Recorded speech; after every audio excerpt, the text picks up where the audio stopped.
Comedy bronze is awaited in Valhalla.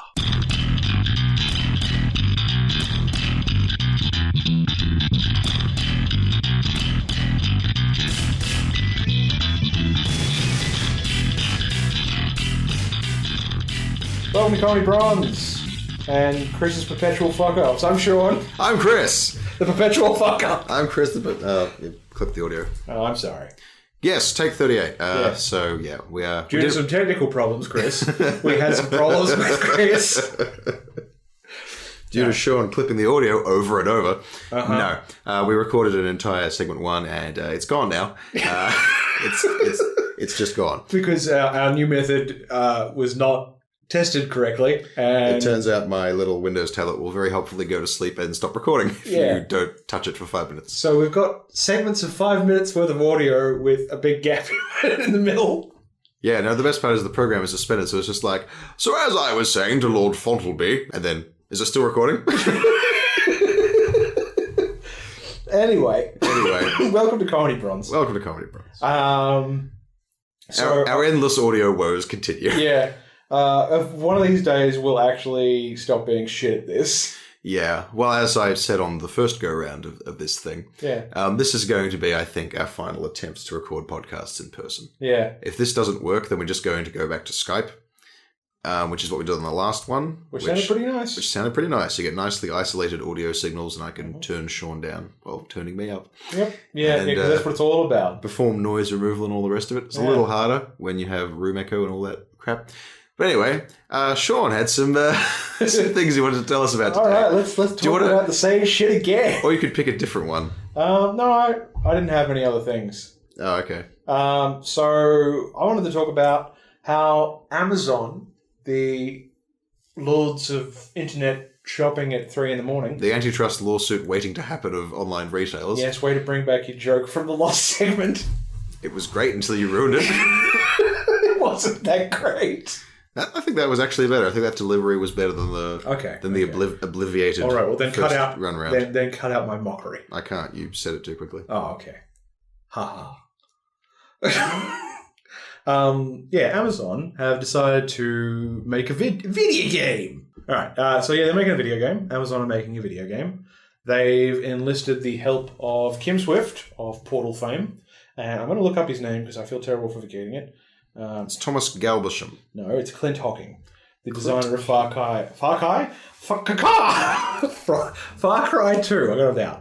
Clint Hocking from Far Cry 2, and also some people from Shadow of Mordor, Half-Life 2, and a couple of other games are working for their aptly named Amazon Game Studio. Very imaginative. Yeah. Well done. So they're working on a new PC game using all of the latest technologies.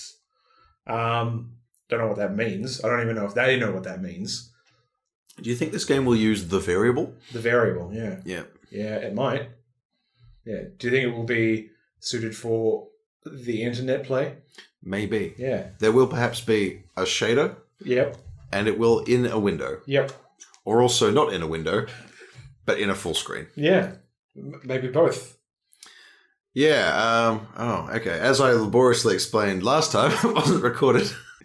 It kind of makes sense for Amazon to move into making entertainment because I'm sure they thoroughly resent having to actually pay people for the goods they sell, and it would actually be way nicer if they just made everything and then sold that. Oh, do you reckon... That makes me think, do you reckon there's going to be some sort of weird news article in about 3 or 4 years' time when the game's actually out where they just didn't pay any of the people working for them? No, I'm sure... Well, the people you've named are high profile enough that I'm sure they could just not sign up for a project where they didn't get paid. Yeah. Just because they're promised money doesn't mean they're going to get it. Yeah, but if... The video game industry is kind of different from other industries in that in real industries, game developers, in conventional workplays, if you say, I would like to employ you to assemble widgets. To do a thing. You don't, at 3/4 of the way through the widget assembly season say, all right, now, I don't have any more money for you now, but I promise if you keep assembling widgets for no money for the next 3 months at the end of it, big payoff. Yeah. Let's go build assemble those widgets. So sold this widget. Yeah. You're getting a cut of the widget money. We're waiting for more money from the widget distributors. The widget wizards. The World Watchers. Sorry. Whereas pay stoppages in game dev are actually very common. Yeah. In fact, pretty much everything about working in game development is awful. They treat their staff like replaceable cogs who are frequently fired and usually underpaid and have to perform ridiculous feats of never ever sleeping. Do our friends who work for local Melbourne developers get treated that way? No, they've all landed at fairly decent shops. Yeah. Or does Melbourne just have or does Australia just have a bit of... No, it doesn't, because I'm thinking... No, because most of the local... Well, I'm sure the local independent ones are better, but everything that's owned by an American publisher is probably subjected to the dreaded crunch. Crunch? Is it literally called crunch? That's the term. It's crunch, which is like, okay, yeah, so we need to get this done, so everyone's going to work 18-hour days and not get paid. I just say no and then walk away. Well, yeah, that you would be not wrong to do so, but the problem with that, as I understand it, is that having shipped games on your resumes is pretty important for getting future work. I'd still put it down on the goddamn resume. I've worked for this no, but what matter? That game. You remember Team Bondi and LA Noire? Yeah. Team Bondi employed a whole bunch of people in that game. Yeah. Who had their names removed from the credits. Should we perhaps fill anyone in who doesn't know? Oh, yeah. So, LA Noire was a game that came out a few years ago for Xbox 360 and PS3 and PC as Eventually well. on the PC. Eventually on PC. And its gimmick was that it was a detective game, sort of a cop procedural game. Basically built in the GTA engine. No. Wasn't it? No. It feels almost exactly like GTA. Oh, wait. It is a Rockstar game, so maybe you're right. I think it's built in the exact same engine as GTA 3. Yeah, but there's very little open world or GTA stuff in it. Well, there's driving and there's shooting. There is driving. There was completely pointless driving. Yeah.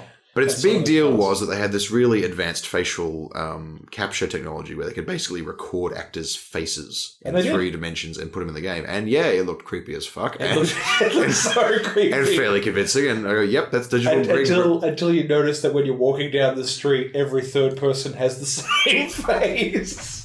Oh, I think most of the passers-by didn't actually have the fancy faces. The fancy faces were reserved for named characters. There's a couple of the fancy faces that are doubled up. Oh. And it's really, really, really... Anyway, it's got Greg Grunberg in it, so hooray. Yes. But Team Bondi went bust pretty much immediately after shipping LA Noire. Oh. And a whole bunch of stuff emerged about the guy in charge of Team Bondi, basically mandatory crunch for over a year, not paying people. Yeah, I remember. And in the kerfuffle, a lot of people had their names taken out of the credits. Redacted. Yes, redacted, which means they have no proof they ever worked on the game. So there's basically just a big gap in their resume, which is a really shitty thing to do to people. This is one of the reasons that I hold George Broussard in such contempt. Who's that again? George Broussard is the head of 3D Realms, who was in charge of the development of Duke Nukem Forever. Mm-hmm. And you're allowed to be bad at your job. I guess, as long as you can find enough money to keep it going. But until... Yeah, like Tim Schafer. Yeah. Oh, Tim. No, keep going. We love you, Tim. But that game was basically in development for 12 years, and none of the people who worked on it got a game credit in that entire time. You could spend 4 years of your life working on Duke Nukem Forever and have absolutely nothing to show for it because the project management was so bad. That said, Gearbox Software, in a pretty good move, when they finally did publish Duke Nukem Forever, even though it was a festering pile of garbage, they made a real concerted effort to track down every person who had ever worked on the game in any of its previous incarnations, and they credited all of them. That's fantastic. That is fantastic. I applaud them for that. That's exactly what they should Even as I decry them for the awful decision to actually publish the game in the first place. I mean, they probably wanted to try and make a little bit of a bit of money back. Oh, well, 3D Realms went bust, and Gearbox, I'm sure, picked the entire thing up for about $350, and then just published it and made gangbusters dollars because it didn't cost them shit. Yeah. Well, it didn't do very well. Like, it didn't sell at all, did it? It sold medium well, okay. Basically because people who were invested in the idea went out and bought it. Yeah. And they managed to bamboozle someone into saying it was good. I don't know. I didn't read any real reviews of it. I have played it. I played the first level. It's really bad. Yeah, that bit where you can pick up a piece of poo and then just like fling it at things. Yeah, well, that was kind of engaging. I mean, I would rather fling a piece of poo around than play Duke Nukem Forever. So, well, that bit where you kick a goal with an alien's head. Yeah, that's actually a game that Duke is playing in the intro. Yeah, I don't... of himself. As himself. I think that happens in one of the previous games. I don't care. I've never cared about Duke Nukem Forever, and about Duke Nukem, and I never will. Yeah. And that game certainly didn't change my mind. Where did we get to? Amazon. Oh, yeah. So I'm pretty sure Amazon will pay their developers. I really hope so. If only because those people can afford to say and leave. Will they just try and keep everything within Amazon Game Studios, or will they contract things out to smaller developers? Or what? It'll be interesting to watch the development of this game and how they go about either trying to conserve all of their money or spend as little as possible. Well, art asset production in particular, which is quite a lot of the expense of modern games, is increasingly being outsourced. To anyone? India. India in specific? Yeah, there are companies that just make art assets for games. You just say, like, right, we need 13 guns and 14 different houseplants and a variety of building materials. And there's one guy in India just has, like, speed gun, speed house. Speed gun. Someone should make a tool just called Speed Doom, and it just makes Doom clones. God, there are a lot of those. Yeah. Did you ever play a really shitty Doom clone? I played was it Hexen? Okay. Hexen, which I think was actually made by id or possibly 3D Realms. I don't even know the name of the one I played. Oh no, I played Cybermage. Have you ever played Cybermage? No, I've never played Cybermage. It's like Wolfenstein 3D level of graphics, and your weapon is like a glove. Yep. I think you're a hacker. I think it's like Cyberpunky. You're inside a computer or something. Right. Okay. But your weapon is a glove, and you shoot fireballs at things. Okay. Well, and that's all I can remember about it. That sounds way more imaginative than the one that my dad picked up from us for my sister and I and himself from Coles. From Coles. I don't know whether or not you remember this, but in the mid to late 90s, Coles actually sold games. Oh, yeah. I remember that, yeah. Yeah, and they used to come in like packs of 8 discs. Well, they used to sell, as times went on and the PC retail market got worse, Coles would sell things like a DVD with 600 games on it. Yeah. Including 281 varieties of Mahjong Solitaire. Yeah. But this one this and a couple other games my dad bought for us. Like, did you ever play Jane of the Jungle? Jill of the Jungle. Yeah, that's an epic game, I think. Yeah. Yeah, I had that. I had the shareware version of that. My dad picked that up at Coles for like $4. That's a steal. Not a Doom clone, I'm not sure. No, but like there was a couple other games, but one in particular was a Doom clone. And like the big bad of the whole thing was like Robot Hitler or something like that. Sean, the game you're describing is Wolfenstein 3D. No, but it wasn't Wolfenstein 3D. Are you sure? No, I know. Because I went through a couple of years ago and I found all those games again when I was moving out. And it was not Wolf 3D. It wasn't Wolf 3D. You're saying there is another game from the early to mid-90s. Look, okay, I say Robot Hitler. Yeah. It was obviously meant to be Robot Hitler, but wasn't Robot Hitler for obviously trademark reasons.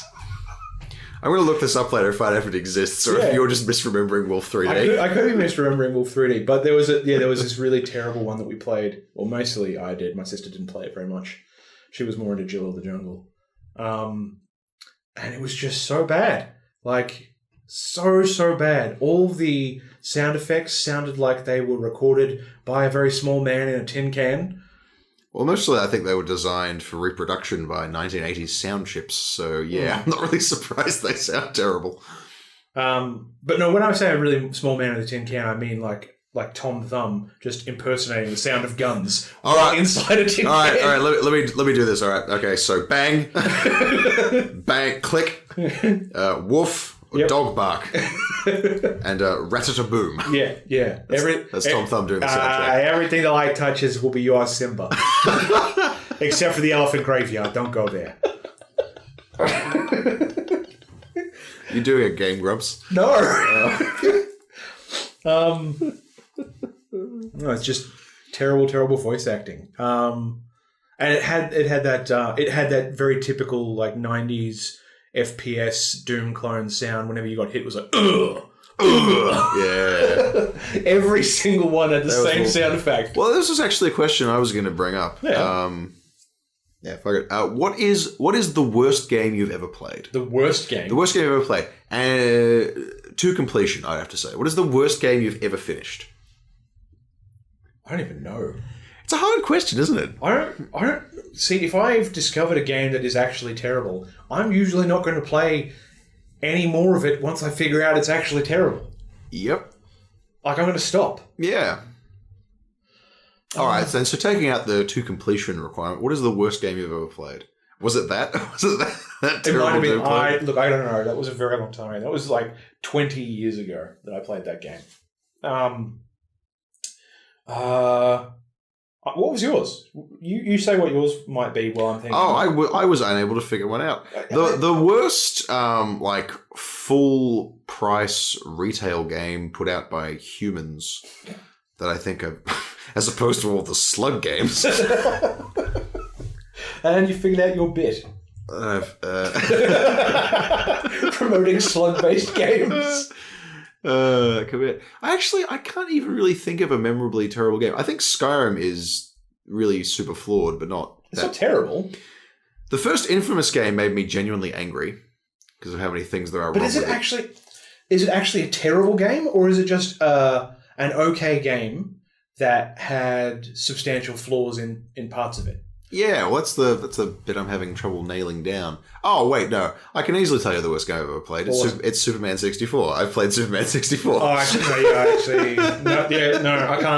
can't beat that. No, that's pretty bad. And yet at the time, I thought, fantastic, I'm Superman. Why can't I see properly when I'm trying to fly? Oh, it doesn't matter, I'm Superman. Why is there a time limit on flying through these rings? Yeah. That's a game that I never finished. I only ever played the training bit at the start, which I could never finish. I played the multiplayer. There's a multiplayer mode. How did they even shoehorn that in? It's like GoldenEye if I'll bet you could fly and it had a draw distance of 13 centimeters. Right. And you just unplugged the controller. You should just unplug the controller. Just take the 64 and fling it out the window, folks. Yeah. Just don't do it. Don't play Superman 64. Has there been, actually, on that note... Has there been a good Superman game ever? No. There's a Sega Mega Drive one that I remember playing when I was a kid that wasn't awful. This is a question that I actually thought to myself about... Has there ever been a good licensed video game? No, not that. No, because there has. Yeah, there have been a couple. Yeah. And I don't care whether or not you're looking forward to it, but I kind of want to play Arkham Knight when it comes out at the end of the month. I don't give a shit. Get to drive the Batmobile. Oh. I kind of want to drive the Batmobile. Oh, Batmobiles. What's wrong with Batmobiles? You're saying you wouldn't want to drive the Batmobile? Look, I liked Arkham Asylum. I have not played the others. Arkham City's okay. It's not Arkham Asylum, but it's okay. I understand Arkham Origins was a big pile of poo. It wasn't a big pile of poo. It just wasn't Arkham Asylum. Because it was a different developer. Yes, I know. Yeah. It was okay. Arkham Origins was okay. I've played worse games. I played Superman 64. That's way worse. Go. No, but the question I actually asked, and this was a question I find myself asking myself almost once a year, is there a really good game where I can feel like I'm a fucking god in that game? I like, as in what? What would be an example? Like, I don't know, I'm able to shoot lightning or punch out a building or eat a baby. Hulk Ultimate Destruction for the original Xbox. Seriously? What, you mean like just... No, I meant a good game. A good game where that was like, regarded as a good game. Okay, I want to... What, do you mean just a game that's like an unrestrained power fantasy where you can do anything? Like a game like things like Infamous and things like that, where you start out with a certain power set and it grows, but it doesn't seem to hit a wall like Infamous, like the latest Infamous did, where like when you were going to get that concrete power, whole game you're thinking, oh man, won't it be great when I get that concrete power? And you get the concrete power and it's a huge letdown. Yeah. I want a game where you continuously grow in power and you evolve in power and your stature within the world evolves until you essentially set yourself up as a god. So you want a game where you conquer the world? Yeah, I want a game where I conquer the world. You want to be a super successful Doctor Doom? Yeah, I want a game where I do that. Where's that game? I'm making it. Oh, are you? Yeah. Is it going to have good graphics? No. Because I actually kind of care about good graphics games. It's going to be a 2D side scroll. I'm sorry. Is it going to be good voice acting? It's not going to be good voice acting. We'll be right back after this.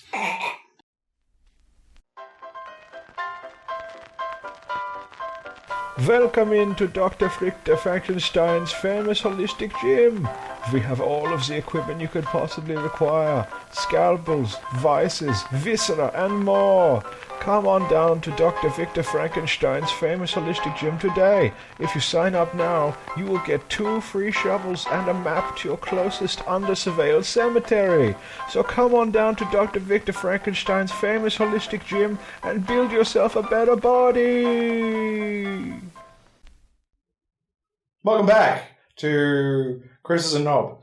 And, welcome back to Sean doesn't know how audio editing works and needs to have things explained to him. No, it's just that I'm better than you at it. I'm better than you at everything. It's true, you're better at most things. What? Well, I'm better at wrist structure. You're better at having functioning wrists, yes. Yep. At the moment, at least. Yeah, until mine shatter under the pressure of my own ego. Yeah, that's number one cause of wrist breakage. That's why yours is not working. That's why Tom Cruise doesn't like hold things in movies anymore. Have you ever noticed that? He holds guns. No, he doesn't. Yeah, they're actually just hovering very near his hand. He actually stopped If you holding. look at the credits, there is like best fishing line boy. Yeah, and it's just a guy. His job is just to hold guns for Mr. Cruise. Yeah, on a fishing line. On a fishing line, so he doesn't get seen. After about, didn't you have something you actually wanted to I want to say Valkyrie. I think Valkyrie was the last movie where he actually held a gun. Didn't see it. It was pretty good. Oh, okay. He held an eye patch as well. Oh, okay. But that ironically was hovering near his face. Okay. I saw him in the one that he did the last year. Jack Reacher? No, the good one. Jack Reacher is good. How dare you? The science fiction good one. Oh, Oblivion? No, Day After Tomorrow. No, it's Oblivion. No, not Oblivion. The one where he's like time traveling, but he's only time traveling within a small window, and he's just repeating the same thing over and over again, so he has to do it right. Oh, well, it's based on like a it's Live Die Repeat. Email us in when you remember. Yeah, email the name of that movie, which I have on Blu-ray upstairs, but can't remember the name to what's the address at the moment? Oh, it's thirdplacejoke@gmail.com. Seriously, send us the title. Why has no one emailed us anything yet? This is so depressing. Because there's only like 3 people who listen. I know. And we're 2 of them. What is it called? Beyond Tomorrow? I'm just going to look it up. What did you want to talk about this segment? Okay. Well, I wanted to talk about video games. Oh, really? Yeah, I did. I know it's shocking. I mean, our podcast topics have been so diverse. Yeah, it's really outside our wheelhouse. Yeah, so carpentry is what I'd want to discuss today. Oh, yeah. Specifically mitered joints. Yep. So I've got myself a lathe right here. That's not a tool you'd use for making a mitered joint, Sean. Good. That was a test. Oh, I see. I've passed. Yes. Amazing. For you and our listeners. So once you get the chicken in the miter box... And you go to miter 10. And you begin to sever it. Yep. Sever the chicken. With the lathe. No. Do you know what a lathe is? It's a big piece of wood. No. That you hit people with. Nope. Yeah. It's a big piece of wood. Yeah, it's called a lathe. Oh, yeah, lathe and plaster wall. Yeah. Okay. Welcome to Comedy Bros. Welcome to Comedy Bros. What did you want to talk about? No, I wanted to talk about something that you still haven't played the end of The Last of Us, have you? No, I get the feeling that I should. Yeah. Edge of Tomorrow. Thank you, that's it. Fucking, that was going to annoy me for Edge of Tomorrow is very good. It was a good film. No, what I wanted to talk about was video games and their ability to inspire an emotional reaction in an audience.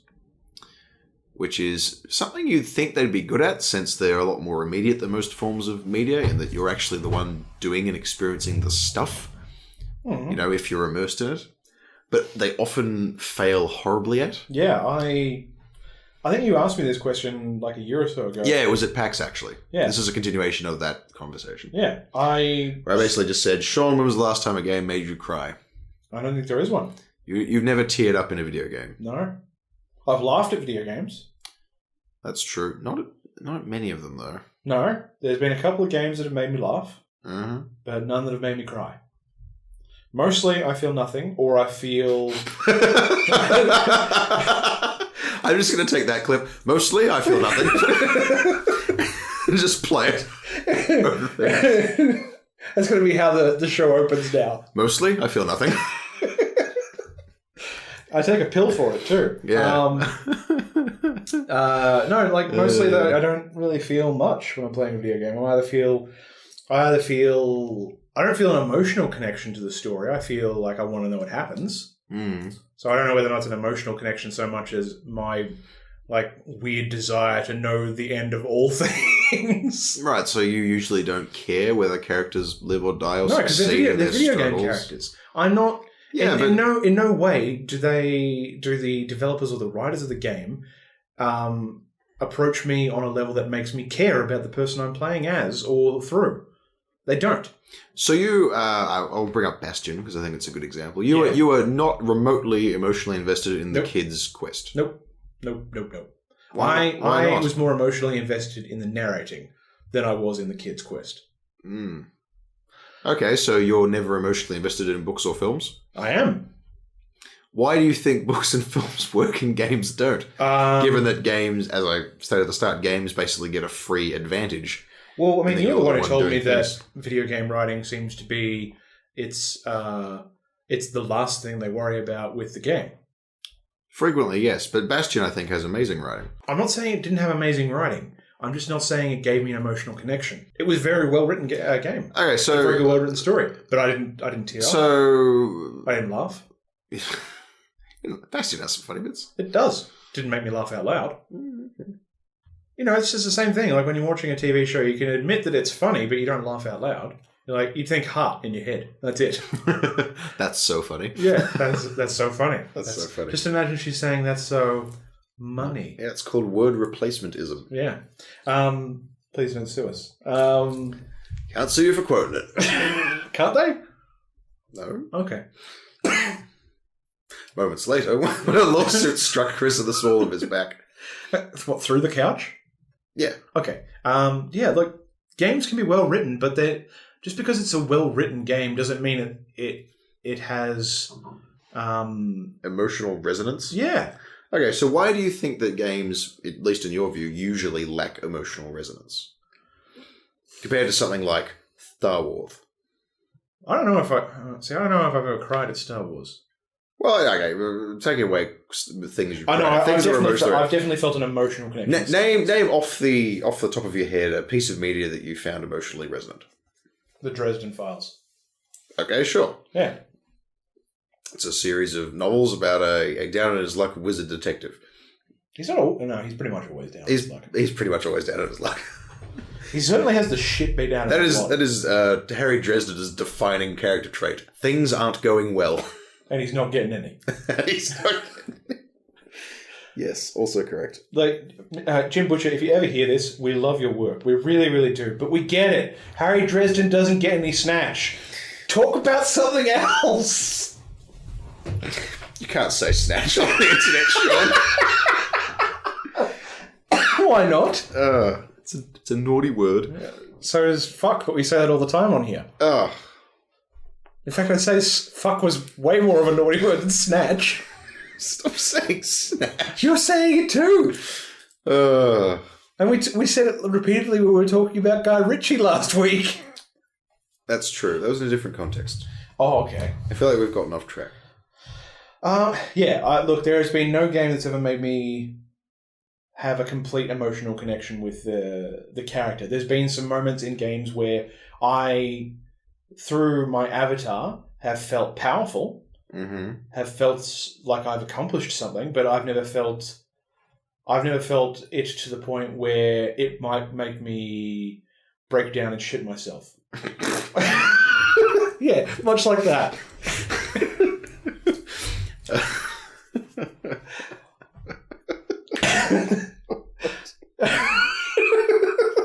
Sorry. Okay, well, I'm not just talking about crime. I know. Sadness. I'm talking about other abilities. No. I don't seem to feel sadness a lot. So you never hated a character in a video game?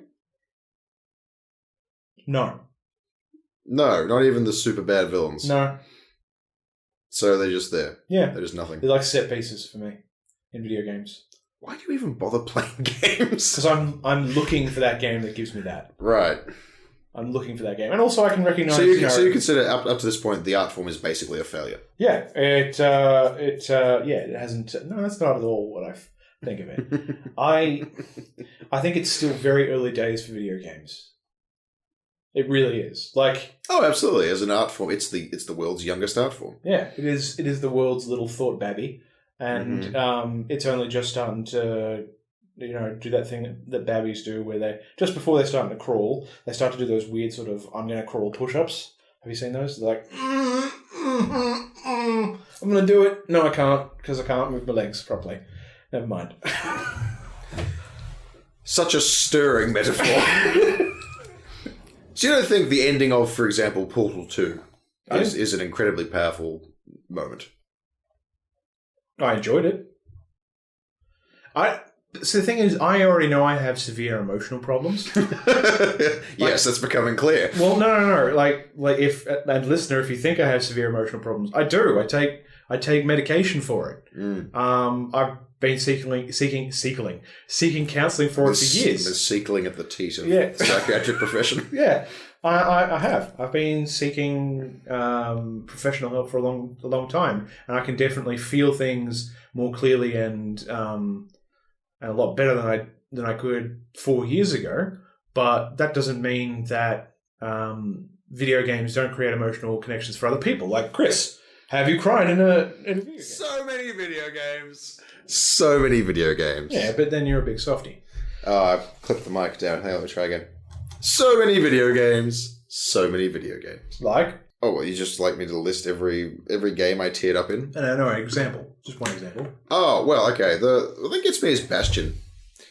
Bastion, I think, will be remembered as one of the most amazing pieces of sort of metafictional narrative ever. Because my reading of the ending of Bastion is basically the kid is provided with two choices. Yes. Which are, for those of you, sorry, spoilers. Spoilers for Bastion. So Bastion is about trying to rebuild a shattered world. And it becoming clear that task is not achievable. So at the end, the main character, the kid who you play, is given a choice. And your choices are go back in time and try to prevent the disaster ever happening in the first place. Yep. Or blow up the sanctum that you've built. Sorry, blow up the power source of the sanctum that you've managed to build and sail off with the 3 or 4 people you've managed to save in search of other worlds. Yep. And so my reading of the ending is that it's the kid's choice, but it's also more significantly the player's choice, because the kid, as characterized in Bastion, would never, ever take the second choice. Right. He would always choose to go back and try to fix it. And it's only after you've played the game at least 2 times that you realize that, it's not possible to prevent this cataclysm. The kid is going to be trapped forever. Yes. And so it is then up to you to make the choice for him to take the 4 survivors and sail off. And that made you cry. Yeah, it made me tear up. Okay, that didn't make me cry. That's real sad. No, I didn't. And beautiful. No, I thought it was a good choice. Yeah. And it was from both a gameplay and a writing standpoint, that was a great way to end that game. Having that choice at the end of the game. Mm-hmm. But it didn't make me cry. Does it make you feel anything? To have any impact on you at all? I was like, that's really cool. Yeah. That made me appreciate the thought that went into it. But no, it didn't make me feel anything. Okay. I feel like this is a dead-end conversation. Okay. All right, emotionally stunted as I am, I want that game. I want that connection in a game, and I don't know whether or not it's just me or just games or a bit of both. But me and games haven't been able to find that middle ground where it does something and I cry, or it does something and I do a thing. I have a response. I've certainly gotten angry at games, but not for the things they want me to get angry about. Oh, yeah. Angry because they suck. Yeah. Or certain facets of the game. Very small facets. I can't even imagine consuming an art form for years and years that made me feel nothing. I couldn't see the point. It's not that it makes me feel nothing. It's just that I have no great emotional connection with it. Right. Like, I seem to be able to form emotional connections really easily with characters in books. Really, really easily. And much easier than in games, in film and TV shows. Definitely can do it. But for some reason, emotional connections with characters in games just can't seem to form, for whatever reason. Well, I mean, okay, that's probably partly you, and It's probably definitely partly me. and at least part of it is definitely because games writing, by and large, is really poor. I mean, the examples I pulled out, Last of Us, Bastion, Portal, and its sequel, Portal 2, are all head and shoulders above their contemporaries in terms of Writing. in terms of writing, in terms of what I have narrative played of Last structure. of Us was fantastic. And I definitely want to buy that for the HD remix on PS4 because you own the PS3 version and everyone went on about it. And I think now that it's calmed down a little bit, I'll finally go and buy it and play it. Well, The Last of Us is for me fairly special because it is the only game to ever make me feel sick. Sick. Really? As in not like motion sick, nauseous, as in ill. What, because of the weird, like, mushroom-headed zombies? No. It is a specific moment in the closing chapters of the game Okay. that if it works for you, Okay. works for me, makes you feel like the worst person. Okay. Well, as someone who's known you for 10 years, Yeah. it'd have to be pretty bad to make you feel ill. And it's one of Who's only a reprehensible douchebag? I am the worst. There's only a couple games, like, spoilers. There's a game called Spec Ops: The Line, Yeah. whose its big moment is you accidentally do a war crime. Oh. Yeah, yeah. Like what? Like mustard gas or? White phosphorus, I think. Oh dear. Yeah, you murder a whole bunch of civilians That's not good. with in the worst way imaginable. Well, yeah, that basically doesn't white phosphorus just make people's like flesh slow off and they their insides come out their face? Yeah, I think so. Yeah. And also burning.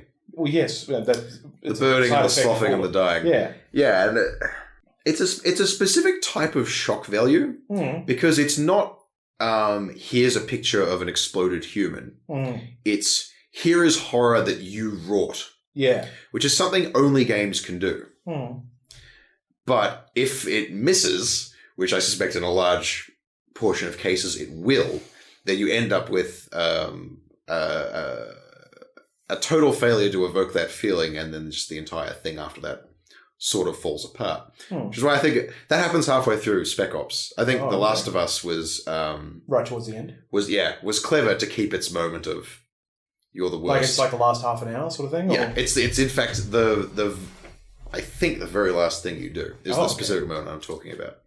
Please, actually, no, don't tell me. No, I'm not going to tell you. Okay. So that I think is interesting. That's a thing that games could explore more and deeper. But all right, like every other thing that becomes popular in games, it will be done 20 times and then it will lose its impact, and then we'll have the same problem we have now. Look, I don't know. Maybe it was something I could do as a child, not now.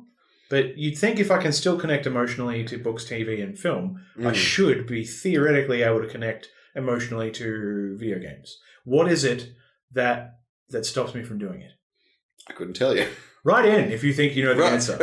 If you have the answer to the demons of Sean's mind, send it in to thirdplacejoke@gmail.com. Also, if you think you might just know a game that might actually emotionally connect with me, write that in too. I'll play it. You don't tend to play games. Like you've never played a visual novel or any of those games that are. No, I have not. I think about it. Shovel Knight, nothing. I enjoyed it. Yeah, I thought it was an amazing game. The music, the writing, everything about that game was spot on. But no, I didn't have an emotional connection. Like nothing more than, hey, this is really cool to play, and it makes me feel good to play it. All right. I'm not sure. Yeah, I don't know.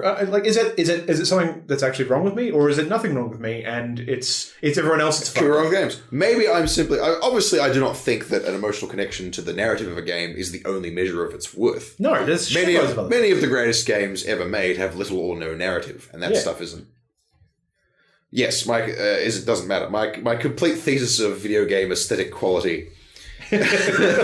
Which will be published on which will be published on my website, Nooniverse, which is NWNEIVERSE.wordpress.com. I'm just going to buy a domain name with way fewer letters in it and use that. Or you could stick a link in the podcast notes. Oh yeah, shit! Why didn't I think of that? A friend of mine mentioned it might be a good idea. No, it's not an imaginary friend. Okay. All right, and I think that's about going to wrap that up. Yeah, we'll be back. We'll be back. Integrity, passion, Chowder, the Soup Zone, sponsored by Campbell's. Hello, I'm Neil McJudd, and welcome to the Soup Zone. Disturbing news today as the recently elected Premier Alec Panscour is indicted on arson charges. The Premier is with us in the studio to answer these accusations. Welcome to the program, Mr. Panscour. Oh, never touched her. No, this interview is about your arson charges. Oh, of course. Let me just, It has never been conclusively proven that dogs can feel pain, whether from fire, stones, or industrial bandsaws. What? Nobody was talking about that, but that certainly sounds inaccurate. Nope, got it written down right here. That's truth. So are you admitting to burning down the Northern Mordialloc home for battered pigeons? Absolutely, yes, that was me. And the Bundaberg Canine Depository? Also me. Went up like Christmas it did. That's not a real expression. History will absolve me. I doubt that. So you're admitting to the crimes of which you stand accused? Well, yes and no. Care to elaborate? Certainly. You see, as any child knows, arson is not a crime if it's committed for reasons of sexual perversion. That is not even remotely true. So I was careful to film myself in the act, for evidence like, look, I've got it here on my phone. Oh my God, that's graphic. Oh.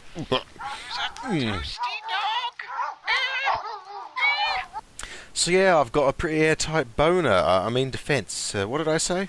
Well, you're certainly going to prison. Any parting words? Half budgies and no one could stop me. And now, a word from our sponsor.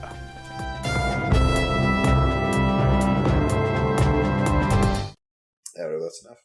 Right. Welcome back to Comedy Bronze. Welcome back to our first recurring segment. Hey, Sean, what did you think of the new 52? Yeah, we're only 3.5 years too late. Yeah. So we're going to start off. No, the best part is we are now just at the point where DC is again launching a brand new line. Yeah, I told you about it last time. Yeah, through Convergence and everything. But we don't care. We're going to review the first set. So, all right, Sean, which one are we up to? Batwing. Batwing was Batman of Africa, I believe. You mean Black Panther? Yes, but owned by a different company. Right. Yeah. Batman of Africa. Batwing actually got a fair amount of critical acclaim in the end. I think it was regarded. I only read the first issue. Me too. What did you think of the first issue? It's all right. That was basically my reaction. Yeah, it was all right. All I can remember was there was a machete murder. Yep, and a bit of Batmaning. It was a bit of Batmanery, which was good. Yeah, it's nice to see that in a Batman comic. Yeah, Batty Manilow. But the character was not actually Batman. No. Who was he? I can't remember his name. Okay. I can't remember anything about him. I only read that one issue. I've got it somewhere. Well, you've got it somewhere, actually. I'm going to put it in the category of New 52 comics where this isn't a character I'm familiar with, and the first issue has failed to make me care about them. So I will just stop reading it. There's quite a few of those. The Cradle of Civilization. Batwing battles a masked villain named Massacre, whose sole purpose, as he states it, is to murder as many people as possible. Isn't that the plot of Hatred? Yeah, but that's the hero. Oh, yeah. Well, he's not really a hero. It's the plot of Postal 2. It's the plot of lots of things. Yeah, okay. Batwing seems to get the upper hand until he is alarmed to see Massacre take notice of a large bus full of people. Massacre makes the... fades out. So, I don't want to make light of the various troubles that Africa... Yes, I'm aware that Africa represents a large number of different countries. There's not one homogenous lump. No. But isn't having an African supervillain called Massacre kind of like having a Nazi supervillain called Holocaust? Or Jew hater. I was sticking with the single severe word. Hebrew killer. This has gone wrong. This has gone so wrong. Mostly I feel nothing. Anyway, yeah, it was all right. Look,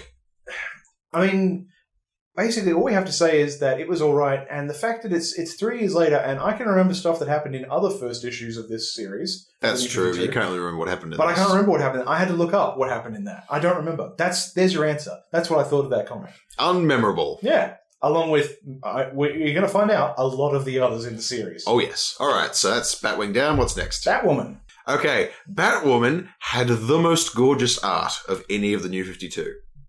That comic was amazingly well drawn. In your opinion? In my opinion. What did you think? It was all right. It was lush and painted and gorgeous. So However, right.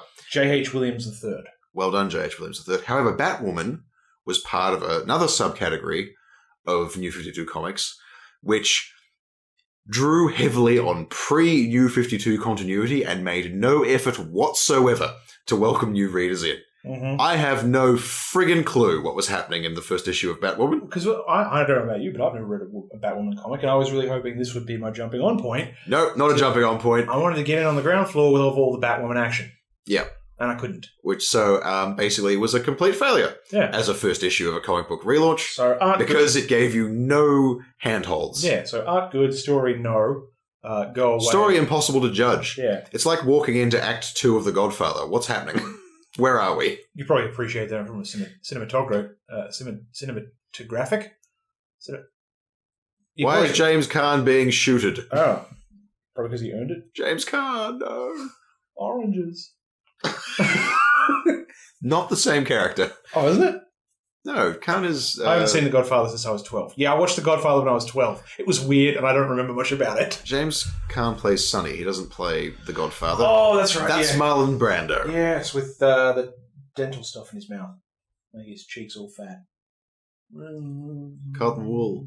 It's not dental stuff, it's cotton wool. Didn't he put like the dental dams in there? All right, so Batwoman was a failure. What's next? Birds of Prey. I liked Birds of Prey. Once again, I don't remember anything about Birds of Prey. I read Birds of Prey for a couple of years, actually, now I think about it. The main cast were Black Canary, who is a superhero who shouts people to death. She can shout people to death, and also she can make with the good kick punching. She's got the martial arts. There was Katana, who chops people to death, who has a sword possessed by the spirit of her dead husband, or so she believes. She's a little bit murdery. And crazy. Batgirl shows up in it a lot. Poison Ivy? Yes, Ivy appeared in a story arc, I think. The first one, I think. Who else was in it? I'm probably missing at least one major character. Oh, no. There was a woman with guns who I'm not previously familiar with. She shoots people. Gun lady. I think she was British. Okay. Agent Carter. No, not Agent Carter. I'm beginning to see the inherent problem with reviewing things you haven't looked at in years and years and years. I tried to point this out to you. I don't care. We're forging ahead. Okay, cool. So you can't remember anything about Birds of Prey? I really can't. I just looked at the blurb and I'm like, I still don't remember this. Birds of Prey was fairly mediocre. There was a storyline about a guy who could program people's minds. I think that was a superpower. Right. And they had to track him down. It was. I wanted to like it more than I did. This is also going to be a recurring theme in these reviews. Because I think most of the character moments worked.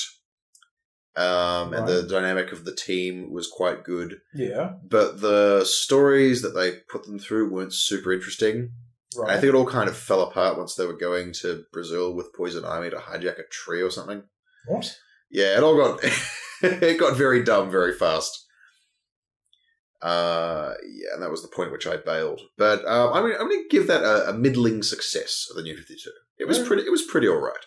I didn't care, so you can take that how you like it, people. Yeah. Right up next was Blackhawks. What the fuck was Black? Oh, that was the G.I. Joe one? Yep. Or was it G.I. Joe or was it Sergeant Rock? Something like that. Whatever it was, I didn't care about it because, once again, and I'm terribly sorry, folks, this is not a really interesting segment, I don't remember. I have just read the blurb again. I've got the blurb here on my phone. I want to read it out to you. All right, read out Blackhawks. Blackhawks! In Ayaguz, Kazakhstan, a Black Hawk insertion team was supposed... Insertion has a capital I. That sounds really erotic. Was supposed to remain covert. A Black Hawk insertion team. Was supposed to remain covert as they monitored a hostage crisis taking place at the Oh, man, whoever's done this wiki should be fired. The International Airport. Doesn't have a T in there. No, sorry, Men of War. There's one called Men of War. Is it Man of War? No, it's called Men of War. Oh, Man of War is something else. Which is meant to be Sergeant Rock and Easy Company. Oh, okay. Sure, a pre-existing DC property I know nothing about. Okay. Unrelated to Blackhawks. It quickly deteriorated in a running battle with operatives Attila Canada, Kunoichi, and Lady Blackhawk III. Lady Blackhawk III? Yeah, you heard me. That sounds...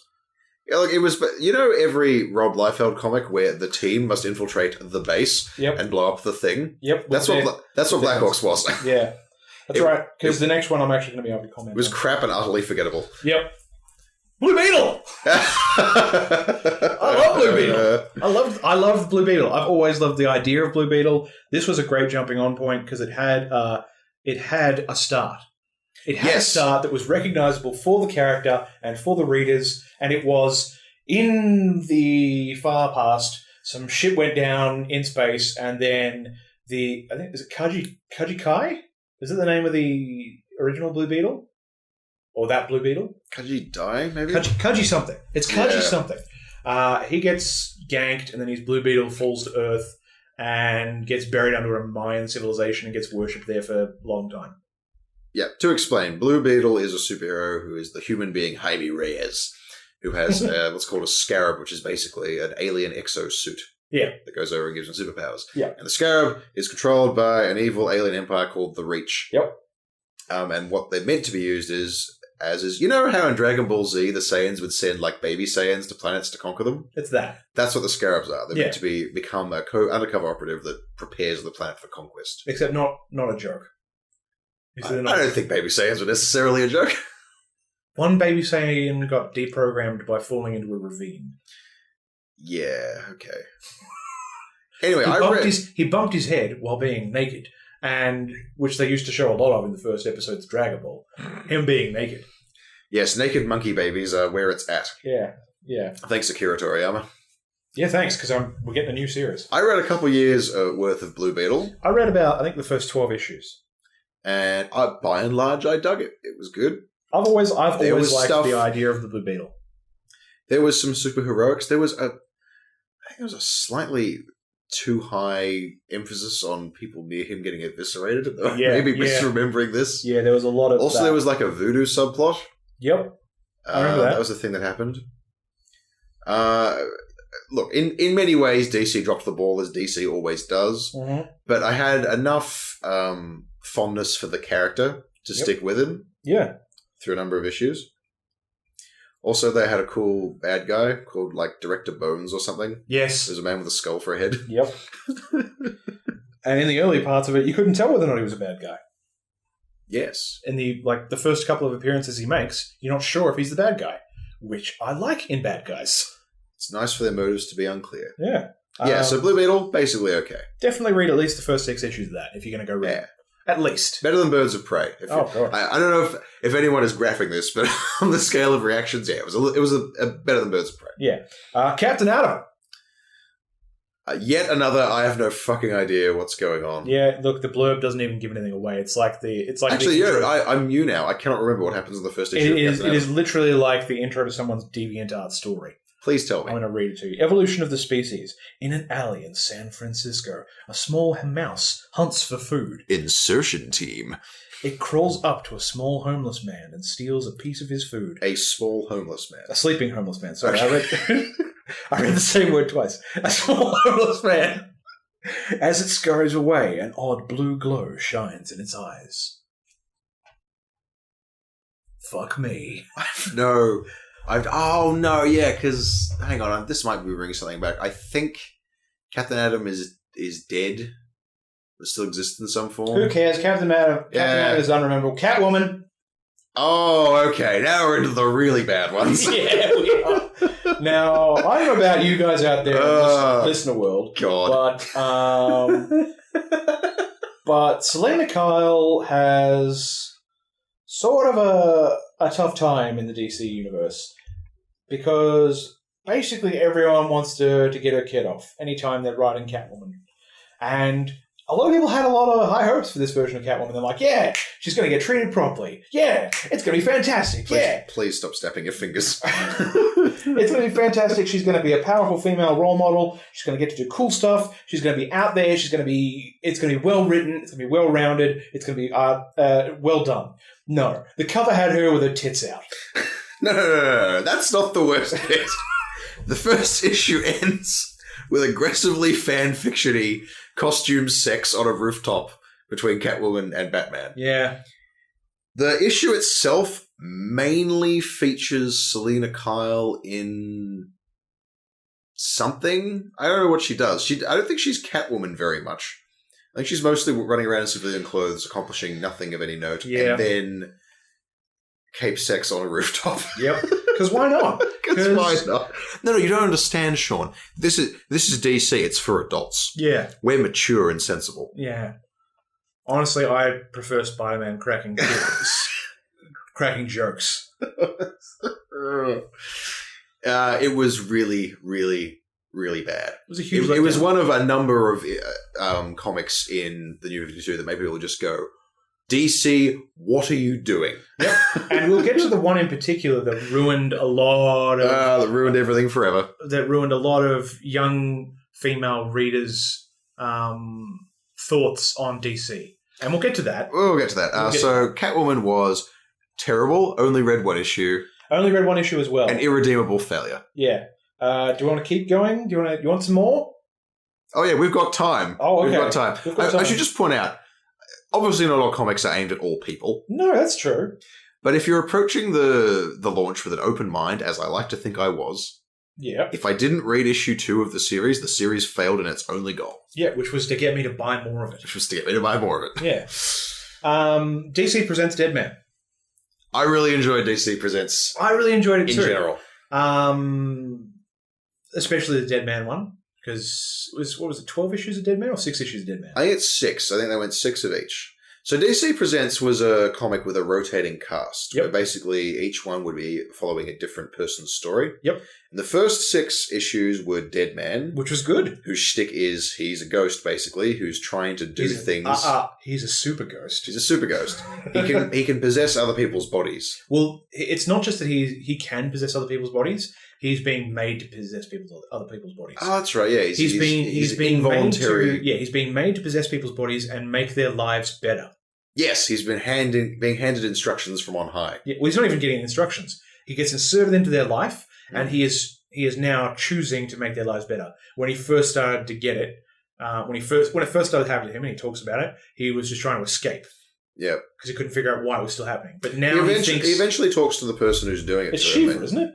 I think so. It finds out stuff. It's a big god. It's a big god. Yeah, no, that's really good. The Deadman stuff is really good. Who's next? I think Vandal Savage is next. Oh, I stopped reading after Deadman. Yeah, Vandal Savage is a serial killer. Because I guess old serial killer. So Vandal Savage is this really, really old immortal character. He's supposed to be like the first immortal. He's been around forever, and apparently he gets his immortality by blood sacrifice or something. Okay, that's how he prolongs his life. He has to murder people. Right. He's a super murderer. Yeah, it tries to be Silence of the Lambs. All right. Because I think it's his daughter is now like working for the FBI or something, trying to track him down. Right. And there's like a copycat serial killer who murdered people in the same way that Savage did. And how does he do it? Like rip their skin off and eat it? I don't know. Okay, it was trying way too hard to be something it wasn't. Something it shouldn't. Pretty much, it was trying way too hard to be serious, and it just fell flat. It was particularly jarring. What is the next? The next one after the next one of this, because it might be Demon Knight, so this would be a good segue. Yeah, I'll let you know. Keep talking for a minute, and I'll interrupt you in a second. Yeah, it fell fairly flat in what it was trying to do, especially after the interestingness of the Deadman issues. Not Demon Knights. No, what's the next one? Deathstroke. Okay, cool. Well, is Demon Knights after Deathstroke? It would have to be. Yeah. All right, so yeah, DC Presents started well. I stopped reading at the Vandal Savage stuff. I don't know what the third. As soon as they announced that Deadman was only going to get 6 issues, I no longer cared because I was really enjoying Deadman and I didn't want them to change it. I wanted it to keep going for at least 6 It would have been nice for Deadman to have his own comic. But I would have to call it a success in that. Yeah, I'm going to have to agree with you there. Yeah, it's got to be reading for at least an arc. Yeah. And it was a comic that you could have, because it was so short, the stories were so short, 6 issues or whatever, you could have a pretty good chance of just picking up a trade of DC Comics Presents and go, oh, which one do I care about? Yeah. Go for that. All right, so Deathstroke. Deathstroke the Terminator. Deathstroke the Terminator. It's just called Deathstroke, but Deathstroke the Terminator. Yep, so Deathstroke you may remember as the guy who was called Slade in the Teen Titans cartoon. The scariest badass on the planet. Oh. So the first issue of Deathstroke is one of the weirder comics, well, one of the weirder mainstream DC titles I've read, where it's basically about Deathstroke being bummed out because no one takes him seriously anymore. And he needs to go out and murder people extra hard in order to be the number one guy. I don't know that much about the character, but I've never... Outside of his depiction in Teen Titans, I've never really gotten the impression that he gives that much of a shit what other people think about him. So that's a kind of a strange character motivation. So the first issue, do you remember the first issue? Yeah, it was basically just what you described. He's realised that no one takes him seriously and he's got to go do some super murder. Yeah, so he gets this team together. Is it Quinn is his weapons expert? I can't remember, but he's got like a weapons expert and a computer person and a girl, because you've got to have a girl. Probably doing them all a disservice. It doesn't matter. Spoilers, they all die at the end of the issue. He puts this team together to go out and be a super badass merc. And again, this is DC not realizing when things are working. Where he actually had this really great dynamic between grumpy old Uncle Deathstroke and these kids who are like, yeah, we're going to be supervillains, blah, blah, blah. And he's all, whoa up, kids, let me show you how it's done. Yeah. I'm Ron Perlman. Which worked pretty effectively, I thought. You're right, he's totally Ron Perlman. Yeah. Which pretty effectively, but then, in order to show how hardcore he is, he murders him. He murders them all. Yep. And I'm like, oh, that's right. We're in a DC comic where joy and levity is not allowed, and everything has to be super serious all the time. And I think I read 2 or 3 more issues after that. That's the reason why I like Blue Beetle. Which, because some levity was allowed. Yeah, because he's basically Blue Spider-Man. Yeah. They pretty much just had an opportunity to make what could have been. I think it's like how, David Willis, who does Short Pact, always maintains Batman is the greatest comedy character in the world. Because if you just imagine Batman doing any pedestrian task, Batman doing the gardening, Batman doing the dishes, Batman buying groceries. It's hilarious because you take a character who has gravitas, then have him do something silly, and it's comedy gold. Yeah, Deathstroke in that kind of situation could have been a fantastic series, but instead it was comedy bronze. They didn't have the conviction necessary to go ahead and do it. Yeah. Is the next one Demon Knights? The next one is Demon Knights. Okay, Demon Knights I want to talk about because it's a great segue from DC Comics Presents. So, Demon Knights has a bunch of characters in it that are the DC Universe's versions of... They're all basically immortals. So they're the Demon Etrigan. Yep. Who is... What's his name? Someone Blood. James Blood. James Blood and the Demon Etrigan who share a body. Yep. But like switch back and forth who exists. Yep. And there's Vandal Savage. Yep. Who is basically a comedy Conan the Barbarian in this.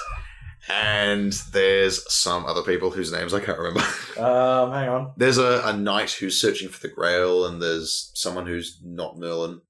Yeah, Merlin's in it. But basically, it's a fantasy comic, which is not something that DC usually has. And all these characters get thrust together in the Shining Knight. The Shining Knight, thank you. Get thrust together to defend a town from an attack, basically. They all just sort of end up together and they're going to go out and do stuff. This is super jarring because the version of Vandal Savage in this is like, he's basically Robert Baratheon, kind of. Aha! Yeah, or Brave and the Bold Aquaman. He's like super jovial, super Excelsior. So they've got Jason Blood, not James Blood. Jason Blood, Etrigan, Merlin, Madame Xanadu. That's right. Vandal Savage, the Shining Knight. The villains are the Questing Queen. Yep. And Mordru. There's also a guy called Al-Jabbar. Exoristos, Horsewoman, King Arthur, Lady of the Lake, Pandora. Yeah, it's basically an Arthurian / Greek legend mashup fest. Yeah. Although it is set after the fall of Camelot. Which could have been a lot of fun. Another recurring theme. Could have been a lot of fun. Yep. But then everyone needed to die, and it turned into bleh. And then I stopped reading it. Yeah, I read the first 2 issues, I think. I read more than that. I think I stuck with it for about a year. No, I got into issue 2 and I was just like, what the fuck? I liked Etrigan in the 3 other things I've seen him in, which was Batman the Brave and the Bold and 2 other things. Etrigan's still in it. Yeah, no, but I liked him in those versions. Oh, you don't like him? I like this version. I don't like this version of Etrigan, mainly because they underutilize his ability to rhyme. Insufficient rhyming. Also, I don't know why Etrigan just hasn't dropped the fattest rap album of all time. DC, get on it. So, Missed opportunities much. initial promise again undercut by DC editorial's refusal to have any fucking fun whatsoever with their properties. It's like it really is exactly like you said. It's like it's every single person who read these comics when we were kids are now adults, so they have to have adult content and nothing else. Yeah, so tits and dismemberment. Everything's rated T for teen or above. Everything's rated M for money. Yeah. Look, we're adults. We can appreciate things from all facets of humor. It's more than that. The things you are writing about, people in tights fighting crime, are inherently ridiculous. Yeah. Taking it seriously is not mutually exclusive with making it fun. Yeah, why not both? Why not both? Where's that little girl? Why not both? But making it all about murder and grimdarkness is not the same as taking it seriously. That's being immature in a different direction. It's like Roof sex. It's when you're 16 and you think and your art is so important, Mum, right now that I can't clean my room. It's like DC editorial have just been reading Spawn for the last 20 years. Have decided that, yes, everything needs to be Spawn. Admittedly, I like the idea of Spawn. Everything needs to be Spawn. Everything needs to be Frank Miller Batman. Oh, God. So, on that cheery note... Don't read All-Star Batman. You can read All-Star Batman and Robin, the Boy Wonder. Don't. That's parts of your brain you're not going to get back. Was you I was talking about who... Someone said that if you just take the dialogue out, you can totally salvage that comic? It wasn't me, but I can see exactly why. If you just take out the comic... Sorry, take out all the dialogue. Take out the comic and Take out the comic. Take out the dialogue. Take Frank Miller out and kill him. And maybe remove the gratuitous shots of Vicky Vale's ass at the start. Oh, God. And then that bit with Black Canary and him. Oh, yes, and the super awesome doc sex that he and Black Canary... What is it with people having, like... Costume sex in the rain in public? I don't know. What is it with comic book writers needing to live vicariously through their characters having sex with certain females? Well, look, I think a lot of it is that Frank Miller is a creep. Well, yeah. I don't know what the rest of DC... You mean Frank Hawes Miller? Frank Hawes Miller is a creep. I don't know what the rest of DC's excuse is, but that's certainly why he does it, because he's a creep. Yeah, it's not on. So, on that cheery note, we're going to end Comedy Bronze for another week. Yep. I've been Chris. And I've been not Frank Miller. Mostly, I feel nothing. Hey everyone, thanks for listening. I hope you enjoyed that episode of Comedy Bronze. But if you were offended by Sean's flagrant racism, or if you just have a question you want to ask us, why don't you send an email to thirdplacejoke@gmail.com. That's kind of a crap. Mostly, I feel nothing.